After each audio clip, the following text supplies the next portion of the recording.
Well, welcome to the Well After Hours, the place where we gather to have great conversations with great guests. I'm your host, Beverly Allen, and today I have a great guest of mine that is here today in the person of Lady Judith Smith Parrott. Judith, welcome to the Well After Hours. So happy to have you here today. Been looking forward to it too.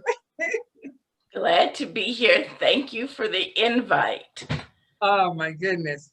I better put a disclaimer up though, because this show may add a few pounds to your life. And I'm just saying, it's going to go that route. So I don't want to be blamed for that. But for some people, it'd be a good thing. For some of us, we may feel like that's a little too much temptation. But it's going to be a blessing to you viewers. So Judith, I am so glad to have you here. And you were in education as well. The bio was in the opening. The viewers saw a brief bio, but I just to talk a little bit about you because I've known you for such a long time. We have been sisters back in the day, even up to this point. We haven't been in touch for a long time, but you have been doing great things since last we spoke. And that's why we brought you here to the well today, because you have so much inspiration to give. But first of all, you were an educator for years, correct, right? Yeah. You're married, your husband is a minister, been a long time preacher, teacher, author, in the person of Reverend James Parrott. You have a son, older son, James, and he is married to your lovely daughter-in-law, Anisha. And you have two grandchildren, two beautiful granddaughters, which is just absolutely wonderful. I know I'm a grandma, so I know how that feels with the children. It just adds so much to our lives, and it's just beautiful to be at this stage to be able to be a part of grandchildren's lives. And you've been an educator for years, as well as your husband. Now, you taught elementary school, correct? Not really. I taught adult education, which the prerequisite is you have to be certified in elementary education because you're teaching basic skills to adults that that either left school or just need to reinforce basic skills. Oh, I see. Okay. And so you were teaching adult education for about how many years, would you say? I taught for 15, supervised adults for the adult program for 10. Wow. And your husband as well, he was teaching for a while, because I know my niece had him as a teacher when she was in school. And how great you two had so much in common. But as time has gone on, you both have been teachers, and now you have gone from, and this is the great thing about it, people, you went from being a teacher, I thought an elementary teacher, but elementary adult education, to being an entrepreneur. And that is amazing. And I would like you to just tell the viewers about the journey to that, because recently you retired, correct? Yes, I had retired. And when you work for the state, you can retire after 25 years and 55. So I did that. And I was like, what am I going to do now? It's like, I need a second act. And I've always baked for family and friends. And their constant was, you should do this for a business. I was like, I'll never, ever do this as a business. I was like, I don't think I could do something like this. I says, I enjoy what I'm doing. I bake because I love it, and I want to give people a little part of me. And the first time that I did a farmer's market and a person bought one of my cakes, I thought I was going to fall on the floor, because I was like, somebody actually paid me for my baked goods.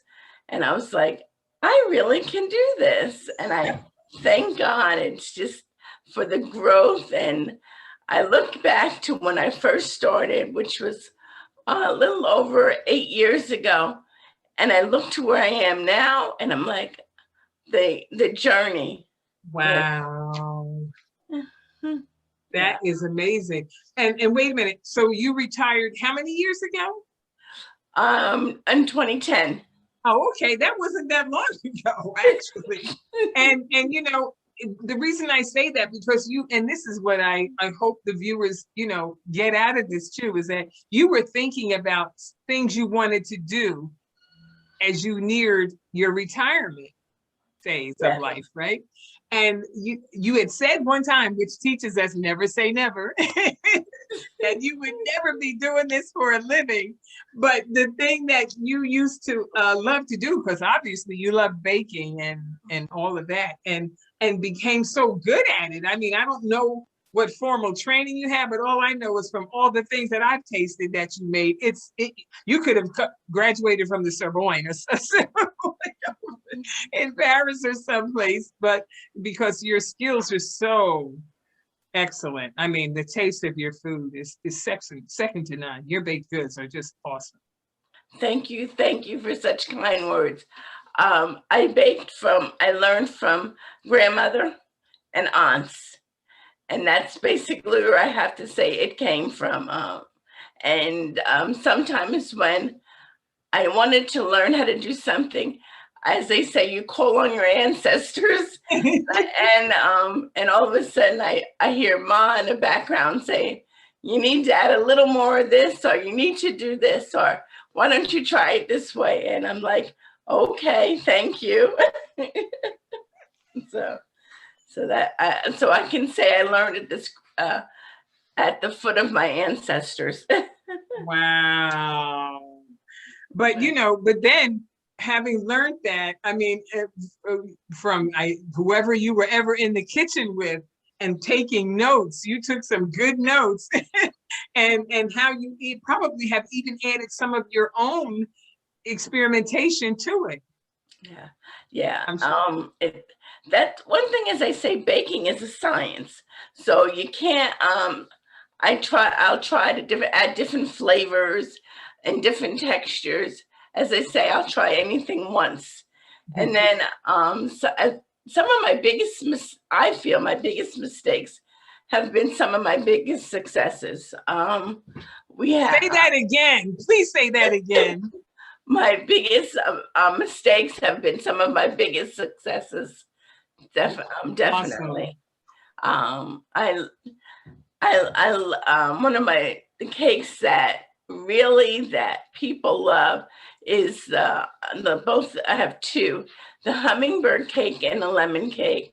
And both the hummingbird cake comes from my aunt, and we call it the cake that don't last. And it's like no matter how many. Like if you say, well, I'll have to make two of those, and then all of a sudden you're like, where did my cake go to? And it's just, it's such a great combination of like bananas and pineapple and pecans. It's just literally just melts in your mouth. Oh. And then the lemon cake, who doesn't like lemons? Oh. And besides the taste of it, it's just the smell. It's just, and then if you warm it up with a little bit of ice cream. Oh my goodness. That's why we had to put up a disclaimer. For pound gains. That is just, I've tasted them, so I know. And you know what? Having said that, viewers, I'm going to take a break just to give you a little treat. I'm going to show you some of the samples of her delicious tasties that she has, that we're going to give you information at the end of how you can get all this and what you need to do when you see it, because if you see it, you're definitely going to want it. So we'll be right back. Don't go away.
Well, I tell you, I know you enjoyed seeing all those treats and all those things that are available for your different occasions or gatherings or affairs that you may have. While we were just on a break watching what you were seeing, I was speaking with Judith about the ability that she has to be able to ship them out. You could tell the viewers a little bit about that, Judith, about how you're able to even send them out. We ship priority, and the majority of our desserts can be shipped. It's just anything that has icing, we're not, it doesn't ship well. So Understandably, yeah. we don't do that. We will, you can come to the commercial kitchen, you can place an order, and we will have it ready for you. We do a limited amount of deliveries also. So that's another option. And so that the viewers can, if they're interested in some of the products. Wow, that is so awesome. And, I also was reading about, like, you have a location where you do a lot of vending. You've been at Whole Foods vending and farmers market going around, but your actual cooking takes place where? And the name of the kitchen is called Something Special Sharing Kitchen. It's located in Ewing, New Jersey. What it is an incubator kitchen where there's approximately, I'm going to say, 7 other food purveyors come in to make their products to sell for the public. So we're not all there at the same time, but we all have usage of the kitchen. Mm-hmm. And so basically, it helps businesses to get started in the commercial realm of selling their products. Because, example, if I have to make like 50 cakes, it's impossible to make 50 cakes in my little home, but I can do it in the commercial kitchen in a couple of hours, wherein that might take me a week and a half to do it at home. So wow. Yeah. So what some of the steps, how you went from, actually, okay, you have the vision and you're making it plain. How did you start and arrive at where you are now, professionally, because, there are a lot of people who don't actually move forward in things because it looks like the job looks so big and it looks so difficult. But I guess they say, you chip at a mountain, the way they bring a mountain down is one chip at a time. You have to take one step at a time. Maybe you could share with viewers, because the awesome thing about you too is that you did this. Most people would say, oh, you have to start at a certain age to do a business. But when you are walking, and I know as you are a woman of faith, as you walk by faith, it's like you don't have to look. And I believe the same thing, because I'm doing things later in life now. I would have said, Lord, could we have done this a little earlier? But God's timing is not our timing, but I thank God for just being able to have another phase of life, that you can take something that he puts in your heart and, give it to him and do it. Take those steps of faith. And that is just awesome, because where you are now, you work in such excellence, and your presentations and everything that you do. Some people would probably never even think about it. So I think that's something that I think is good to share with the viewers, to see that, what, when God puts something on your heart to do, you do it with all your might, and you take that step, that leap of faith, and how you went from that leap to where you are now. Well, when I thought about doing this as a business, and I had something I had never really done before, I took a class at the SCORE. They had a startup for business, which lasted 7 weeks. And so I took that, so I learned how to run a business and be successful with it, because I didn't want to start something and then all of a sudden I put all this money out and I didn't know what I was doing. So I did that, and then I took the class for food safety called the Serve Safe.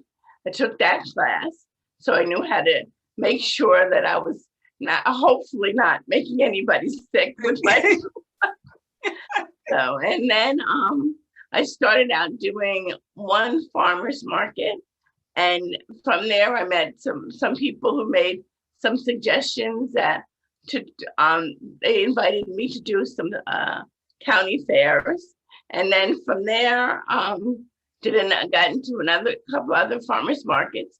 And then I started doing the Whole Foods in Cherry Hill had this program for small businesses to be able to sell their product in the stores called The Hatchery. And it was the only one in the country that has that program. So then I started doing there, and again, some different suggestions and stuff. And I guess I want to say the rest is history. That's kind of, it's just started very small and just learning as I go along. And I belong to a mastermind group of other women that have businesses that help. Like whenever you're like, oh, I don't know how to do this, I'm not sure, I really need, it's just another that I need a little bit of business advice that but you can call upon these women to help me.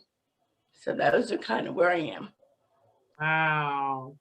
That is awesome, because your online presentation, you're on Instagram and everything is so beautiful and put together, so well. And sometimes, people start out, you don't know what to, how to start, what's some of the first steps, that you have to take. And thank goodness you have kind of like a little mentorship group where you all help each other, or share information or, expertise, that you can do that. What would you recommend to anybody who is nearing retirement and has had a long dream about doing something that they may feel it's too late, or they think, discouraged, thinking that, oh, I can't do this now? I will say I have two things. The first thing is it's never too late. If this is your dream, if God has put this in your heart to do, to go forth and do it. There's a scripture that I use, Psalms 127:1. It's except the Lord build the house, they that labor in vain. But when the pastor preached the message, he said, take it to except the Lord build the business, they that labor in vain. And that's how I've done everything that with the business. I check with God, make sure and pray about it. Is this the direction that you would have me to go? And sometimes when God has said no, and of course you get a lot like, I really don't think I heard you say no, but let me ask you again, just to make sure you said no. And then sometimes you ask a third time. But basically, if you follow those steps, you just say, this is what I want to do. But you make sure that you do your research. Don't just decide, well, I want to make hats, but I've never made hats. I have no, but this is, and I'm not going to go to school. I'm just going to I'm going to go to the store and buy some stuff and put it together. And then it doesn't work. You haven't done your research. Do all of that before you step out into it. I know with a lot, with the cakes, a lot of times I have a desire to try different flavors. And some of my neighbors have, they're my best friends. I was like, try this and be honest, You have a little survey group. Yes. Yeah. And that's the way always I give out a lot of samples, and take honest feedback for whether what the flavor is, how it should work, or it doesn't work. Just those things. Wow. Well, I tell you, it's one of the greatest lessons and one of the worst things, I would say, or the things that have been the most challenging, have you learned kind of like through this journey? I'm going to have to say my most challenging was 4 years ago. I had a major stroke. Wow. And I had just won what was called the New Jersey Food Artisan of the Year. Mm. And with that comes a lot of press, a lot of people looking for, especially when they're trying your product, they want to meet you. And I was in the hospital for 2 months, and then after it, I still had to learn to walk and do all these things, and was told that my doctor said to me, "I don't have much hope for you," and Wow. and she didn't tell me this until after everything was, I started walking and being able to use my hands. She said, I'm glad she didn't, because Yeah, that would have been discouraging. My goodness. yeah, and I look at where I am today, and just again, back to, I've gotten more business. Mm-hmm. I've gotten a couple of corporate accounts. I bake for restaurants, and that's it. It's just like that was a challenge that I was able to overcome, and I overcame it with the help of God, my family, and I have a couple of people that I help in my that I have a helper in the kitchen who's she's just, and a lot of times when I really am not, I'm not supposed to do something, and she says, "Well, you go ahead. I'm going to let you do it." And I'm like, "Yeah, because I'm going to try." I've been able to be successful with it. I've so that I'm going to say was my biggest challenge, and I guess I just putting myself out there, and that I'm really, trying to, because I'm kind of introverted, trying to talk to people about my product, getting them to sample it, and laughing and joking with them, and that's been was kind of hard for me also. Mm. Wow. How about some of what business advice would you get someone who feels like maybe they don't have grand funds to start a thing? How small can they still start off small?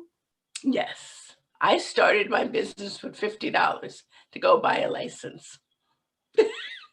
And that was it. I went to get to buy my 50, buy my business license, and every dime that I spent, I put money in. I didn't take it out until I was able to be successful. Like if it wasn't like, oh, okay, I sold the cake, and you sold the cake, and then you go spend that money. No, you put the money right back into the business, and you make sure that you keep accurate records.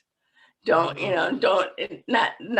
not be commingling funds, making sure that this is how you get your business to grow. Just like, as I said, putting everything back into the business until it becomes like, it begins to support itself, and Mm. and that it will, if you do it the proper way. Wow. And how would you say to most people how much time they have to be patient? I know, patient with themselves, patient with building a business. It doesn't just because you could be the greatest chef or the greatest cook in the world doesn't mean your business is going to be an overnight success, or things like that. How is there a time frame that you think people should allow at least themselves to what you call really give it a try? Because sometimes people say, oh, if it doesn't work after 6 months, and it doesn't always work like that. You need more than 6 months, to get things sometimes up and running and really going so that people will know about it. What do you think about that? Yes, it takes time. I'm going to use an analogy. The same way you make a mix and you put the cake in the oven. It's going to take 45 minutes to an hour and a half to cook. You can pull it out at 20 minutes and you're going to have a mess. Or you can wait the whole time of the hour and a half and you're going to be successful. And it's the same way with your business. You have to, it's going to take time. Yeah, there are some people that they, all of a sudden, like, yes, I've made it in less than 2 weeks, fine. But the average business is going to take a couple of years to be successful. It's not, before you can honestly say, yes, the business is supporting itself. And everyone, I don't care if a person is making $1 million or $1, they have come to the point where they're just like, they feel like, I can't do it anymore. Everybody goes through that. And when you do that, get back up off the floor and start over again. And that's it. And just because the same way you did, same energy that you had to start the business is what's going to keep you running the business. Wow. That is so important for people to know, because people are very quick to give up, and you have to just go in it knowing that it's gonna take time and take work. Just because you have faith doesn't mean you eliminate work. As James said, faith without works is dead. A business without some work and a business plan, as you said, that is dead too.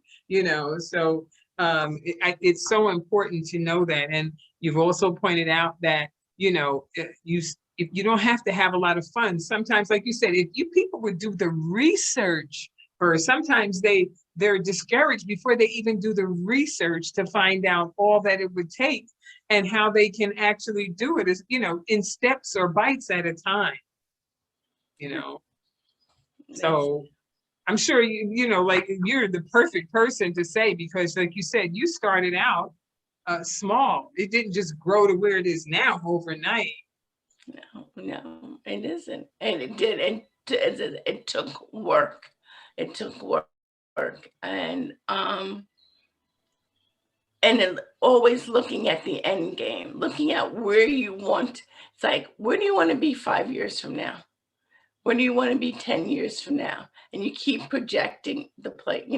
It's like, okay. And each time you reach a milestone, you set the marker a little bit further and keep until you hit that. And then you push it a little further and just keep pushing yourself.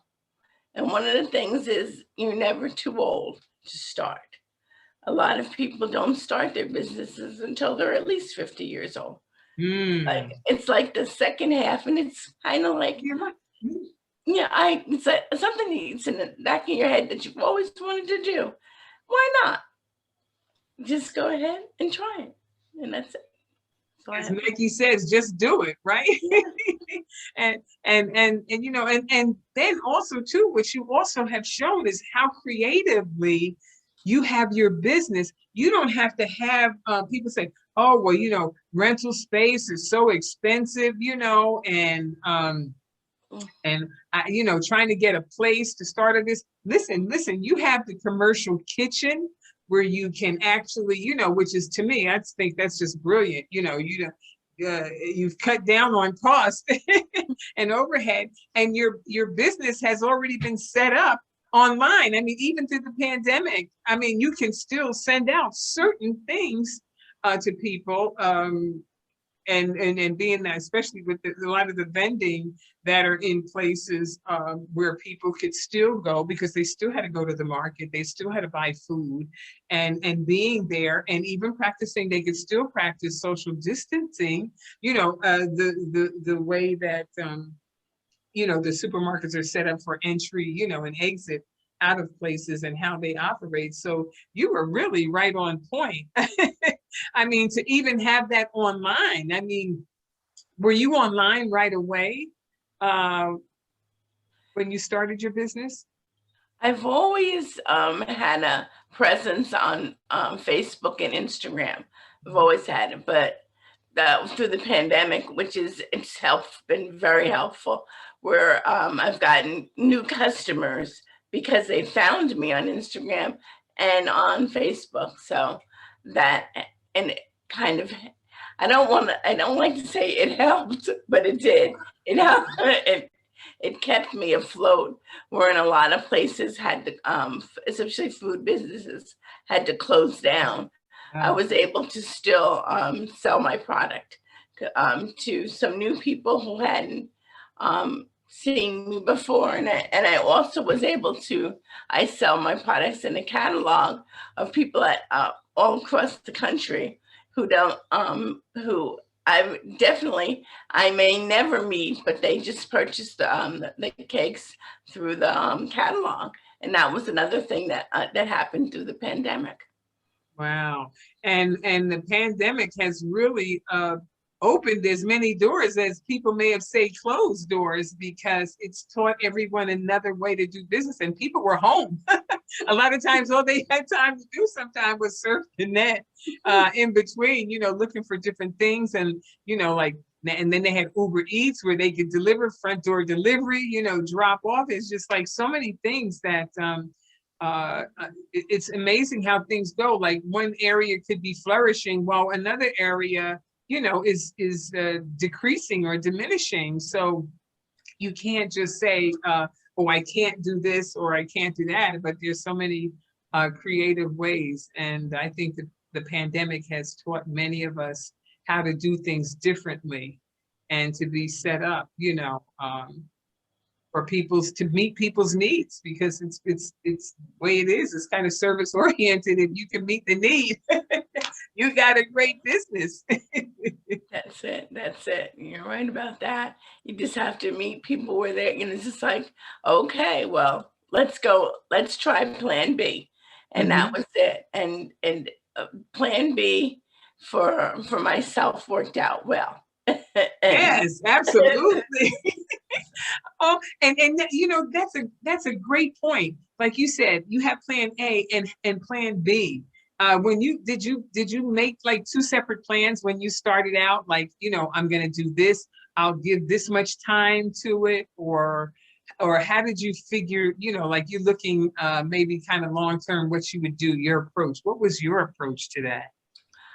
My original plan A was to have a cafe where I sold my cakes and pies, and people would have come in and get a cup of coffee and sit down and enjoy the desserts. That was my plan A, which never ever materialized.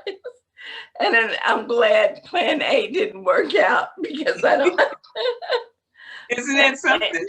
And plan B was to do farmers markets and street fairs, which have been more, I've met more people, and I've been more successful doing that than I would have at the and less confined, because I don't have to be in some place every day for a minimum of 5 to 6 hours selling, plus baking at least another 7 or 8 hours a day.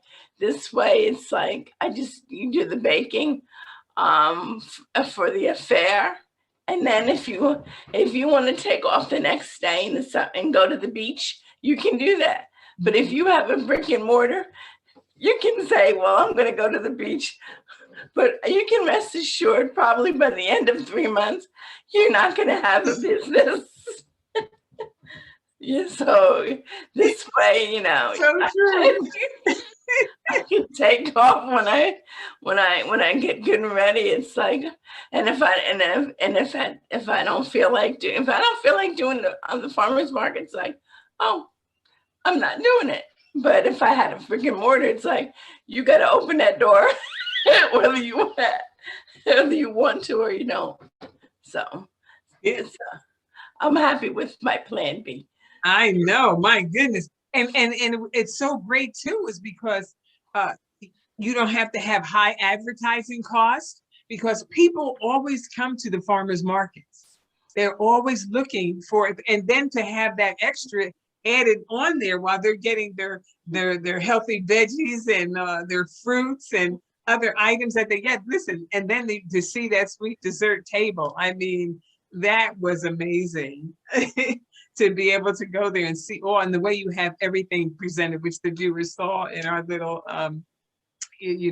video that we inserted, showing all the things that you do, how the treats that you offer, is just so incredible and so delectable and delightful.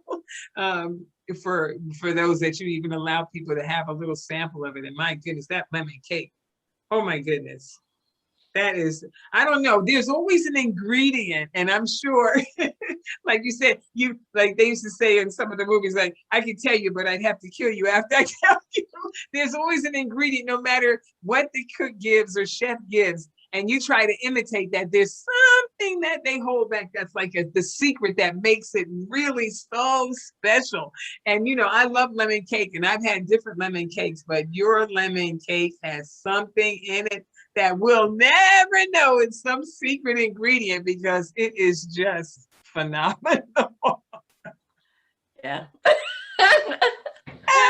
I'm not expecting you to tell me, but I know that I just know it. I've eaten too many lemon cakes.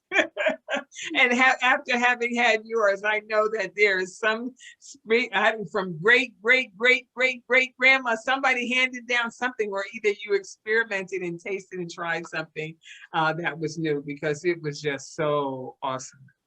It was. I mean, that's why I kept coming back every time I saw you, to get more and more.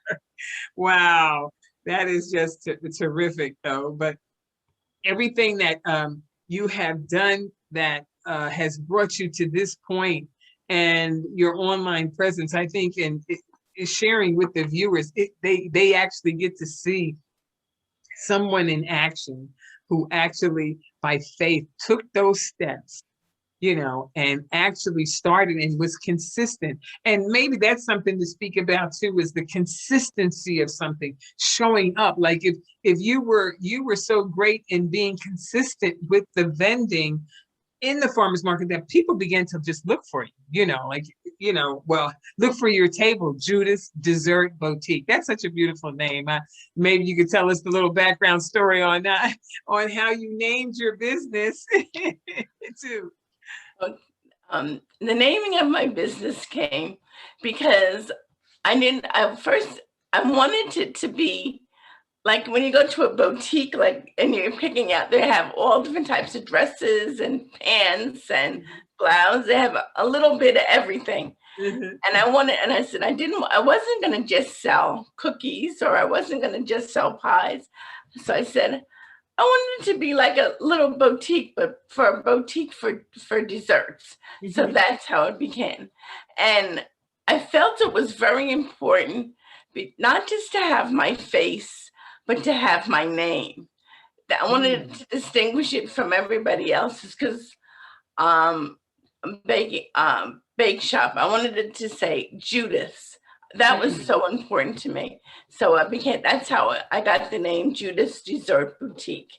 That it was mine. Whose boutique it was mine.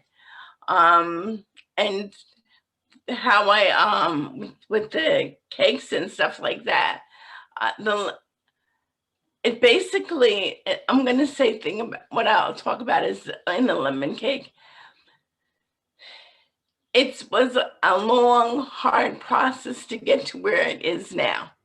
It wasn't that, if you tasted my first lemon cake to the lemon cake I make today, you would wonder who made the first one. Because it's like, they're not the same person. So it's like definitely trial and error. And it's kind of funny. When I think about it, I can do it with, I like to say I can make the cake with, not even, without even looking at a recipe or it's just like, okay, I just know what's there. I think it's just, automatically, I don't have to think about it. It's just, and that I don't have to think about really anything with timing or things like that. So, wherein I have a nemesis, which is brownies. And during the pandemic, I had decided, I said I was going to do one thing and learn to do it well. Because every time I made brownies, you could use them for a doorstop. And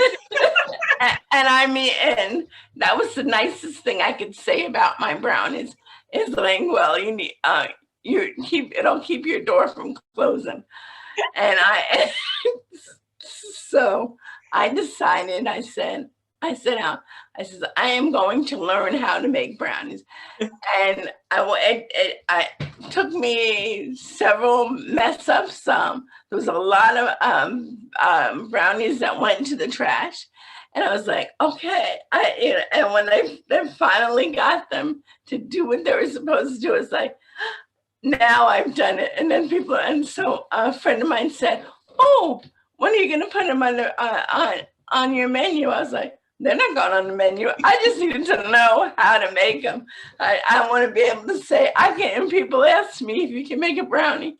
I'd say, I can say yes. Because everyone looks at you and you say, you can't make brownies. I was like, now I can say I know how to make brownies.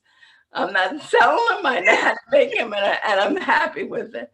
And sometimes, like in business, you have to do things just for yourself, not for anybody else. It's just like, and satisfaction is like, I can do it, and that brings more pleasure than it's not than $100,000. Like, I know how to do it. So that's what brownies was to me, was learning how to get them done properly. And tastes good. And tastes good. that was a personal desire, right? Being that you're a baker, to be able to bake brownies. Oh, that's another temptation. My goodness, those brownies are so good. And you know what? I want to talk about, you won certificates and awards for your cooking. And sometimes that's very courageous, because sometimes people don't like to enter what they have into a contest where there's other competition. You won the Sam's Club Holiday Program winner. You were that, and you were also the Edible Jersey Magazine Food Artisan of the Year in 2014. How did you, get into, the award circuit where you entered some of your treats into, out there competitively? The first in the Sam's Club, I was going to the score, and Sam's Club had did a contest with 50 scores across the country, and it was the first time they did something like this. And it looked at your business plan and also your product. And so there were 2 winners from the state of New Jersey, and I was one of them. And it was funny because I had just started business. And when Sam's called me, they says, you really can't talk about this yet. And I thought it was a friend calling me like a joke. I was playing. I was like, okay, I'll go along with it. And so when they called and they were telling me what, that I won this, and you're going to get a trip to Dallas, and you're going to go, you're going to meet the different heads of department at Sam's, and I was like, yeah, okay. Yeah. I'm playing along. And so then they went and they said, well, they told me when they were sending me the plane tickets and the hotel. I was like, really? And so that was that one. I was just really surprised. And then the food artisan, it was just, I always got the magazine Edible Jersey, and I had through the farmers market, I had met people that have won the award. And so so I said, well, I'm going to enter, but I said, I never will win. And again, like, when I won, I was like, I can't believe, because I knew others, the people who had entered that year. And I was like, okay, I don't think I'm gonna win, but I really would like to. And when they called me, I was just like, Oh my ecstatic. I was goodness. just ecstatic. So, and as I said, it opened up a lot of doors and things like that. So those awards, I had, those are the only two contests I really have ever entered. So. Wow. And how many others entered in during the time that you were participating in this contest? About, would you say, I 10, know 20 people? Well, at least for Edible Jersey, I know there were at least another 10 to 12 other food players that had entered. And for the contest, for the score, as I say, there was just 2 of us from the state of New Jersey that won, but it was open to all score in the state of New Jersey. So I don't know how many other chapters entered, but I know, as I say, it was that every state in the United States had 2 people to win, and doing that to me was the one thing that I really got from that. I met people that had like $1 million businesses, and here I was. I hadn't been in business for 6 months, and I'm there. And they had people that had been in business for 10 plus, 20 plus, and then family had passed down businesses. And I'm in the presence. I want to say greatness of just, you're there, and it's like, and people would say, wonder how long you've been in business. I'm like, 6 months. What do you, just, and just listening to them, I was just like, I knew that of course it was a gift from God, but I knew I was supposed to be there. To be there, yes, yes. I was like, well, this could you can be this in a couple of years. Wow. And I took everything I got from there, from the different workshops and stuff like that. That is tremendous. Wow. I tell you, what a journey. I mean, to start a business and to continue to launch that business, and by faith, through even the challenges that you had, even through the physical, challenge, and I'm sure business challenges or things, because I know the enemy doesn't let us get through anything unscathed or just smooth sailing. That's just not his MO. He's not going to do it. But with all those things, I mean, you kept speaking to yourself, and that's where, as we come to the close of the interview, I would like you to kind of speak to those viewers who may be now thinking that, maybe I can do this, to just know that, there may be some rough days, some hard times, but what your faith means to you that carried you all the way through. If this is something that's been in your heart and you feel that you can do this, you've prayed about it, you can do it. We can do it. It's just like, it's not going to be easy. It's like, there's going to be plenty of bumps in the road, but go ahead and do it. Try it. You don't want to be 5 years from now saying, I wish I had done it, or I'm too old. You're never too old. You're as old as you think you are. And that's it. You just say, well, all right. And if it doesn't work, it doesn't work. You haven't lost anything, but you don't want to be where you're, as I say, 5 years from now saying, I wish I had done this. And this way, and I do say, it's like a joke I say with other friends, and people say to you, what's your exit plan? And I say, my exit plan is to turn off the lights and walk out the door. And that's my exit plan. It's because it's like, I've done it and I've Mm-hmm. enjoyed it.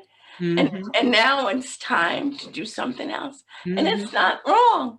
I Mm-hmm. won't, it's like you've tried it, you were successful at it, and you've enjoyed it. And if it's time to, and when it's time to be end, it's over, and that's it. And nothing to feel guilty about. It's the fact that I did it. I did it, and I enjoyed every minute of it. And I believe, and especially I look at my age, and I'm saying it helps. It gives me something to get up in the morning and Morning. do. It's like it helps you from being old. Mm-hmm. So true. Yes. It keeps you from being old, and so, and that's it. Find something. And you find something that you love to do, and it's not a job. It's just fun, and it's Mm. like. And as I said, and I go back to the first person that bought the cake for me, and just like that, and when when I have that look on my face, that okay, I know it's time to stop.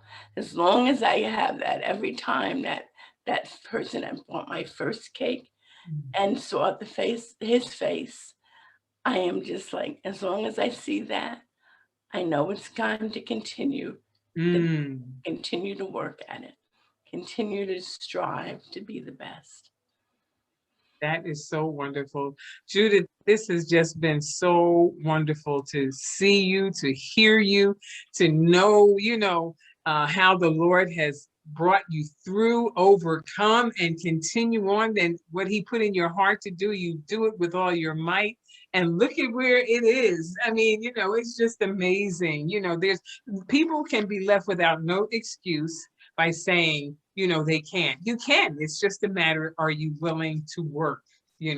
Just because God gives you an assignment or something to do, a desire of your heart to do, doesn't mean that work doesn't come with it or that it's going to be easy every step of the way. And that, doesn't take away from the fact that that's something that God may be calling you to, or, inspiring, motivating you to do this, that there is, purpose in it. And so it's just been a pleasure to hear from you today, all, and see all that you have done and what you're doing. I'm looking forward to some more tasties, even as things open up. That maybe I can catch you at Whole Foods, and what I can't, the things that I can't order and get, that I can come and get, because I do want to try that cake. Oh my goodness, the hummingbird cake that you spoke about. My goodness, I tell you, everything just is so great. And I want to thank you for your time today, for being on the well and inspiring the viewers, in something that they really given us something to think about. And I thank God for that, because you're a living example. You're proof it can be done. You're proof it can be done. That, but the Bible says without faith, it's impossible to please God. If you have faith in God, he is pleased, to help you to do this desire that is in your heart. Because I believe he put it in there. And when all those things you were learning coming up, that wasn't by accident. The Lord had this plan from the very beginning that this would be there. And he put that desire in your heart to do it. So, and made the way and opened the doors, and all those things I don't believe were coincidental or by chance, that's all in God's divine providence. So I thank you for being a vessel that we could look upon and hear from today. And before I say goodbye to the viewers, I'm going to ask you, would you close us out in a word of prayer? Lord Jesus, we thank you. We thank you as we come before you. We thank you for the conversation that you gave us today, that it was not just a television program, but Lord, that you were able to come through, that the people that are watching it will feel and feel the love that is spent between the two of us. And I thank you for all that thou hast done and what thou art going to do. As you continue to use the well to be a blessing to the people of God, we thank you for all things. In thy name, amen. Amen. Amen. Well, I tell you, this has just been a joy and a delight. And viewers, I know you were blessed, and I pray that you will come back and gather around the well with us for more conversations every Thursday on Facebook page Beverly D. Allen and YouTube channel every Thursday, 7:30 p.m. on Beverly D. Allen Ministries. And so until we meet again at the well, I'm going to say have a great day, a great week, and a blessed weekend in the Lord. And Judith, again, I want to thank you so much for being on the well. Thank you so much. And to the viewers, we're just going to say goodbye to you, and we'll see you again around the well. God bless you.